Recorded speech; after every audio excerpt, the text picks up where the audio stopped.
इंशाल्लाह ये परसों जुमे वाला दिन सुबह जो हम ब्रेकफास्ट कम ब्रंच जो है वो रख रहे हैं दोस्तों के लिए, वो भी एक हमारा जो है हर साल का जो है इन लाहौर चैम्बर ऑफ कॉमर्स के इलेक्शन के कैंपेन का सिलसिले का एक जो है हिस्सा है। और ये अल्हम्दुलिल्लाह पिछले 3-4 साल से हम लोग कर रहे हैं और ये एक भरपूर नुमाइंदगी है उसके अंदर पूरे लाहौर के। आप देखेंगे इंशाल्लाह और हर मरतबा देखेंगे, इस मरतबा भी पहले से ज्यादा जो है जितने अंजुमन एसोसिएशन ट्रेडर विंग्स जितने भी है वो सब की भरपूर नुमाइंदगी होगी और वो कोई तकरीबन 1200-1400 की हमारा टारगेट है और वो हम हर साल जो है बढ़ता ही रहता है। इस मरतबा भी 1500 का टारगेट है कि ये ताजर लोग जितने लाहौर के एक भी तंजीम एक भी एसोसिएशन वो जो है पीछे नहीं होगी। सब ने हमसे वादा लिया है, हमसे वादा किया है कि वो आएंगे और भरपूर हिस्सा देंगे और अपनी जो है अलायंस के साथ प्याब फाउंडर अलायंस के साथ यकजहती का इजहार करेंगे।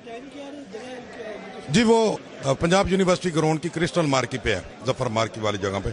सुबह 10 बजे का टाइम है, सब दोस्तों को दिया हुआ और इंशाल्लाह वहाँ पे दोस्तों का तारफ भी होगा और सबकी नुमाइंदगी भी होगी वो। और ये हम इस्तकबालिया देंगे अपनी अलायंस के लोगों को, लीडरों को और उनके जो नामजद उम्मीदवार हैं उन सब के एजाज में जो है ये वाला इस्तकबालिया हम दे रहे हैं।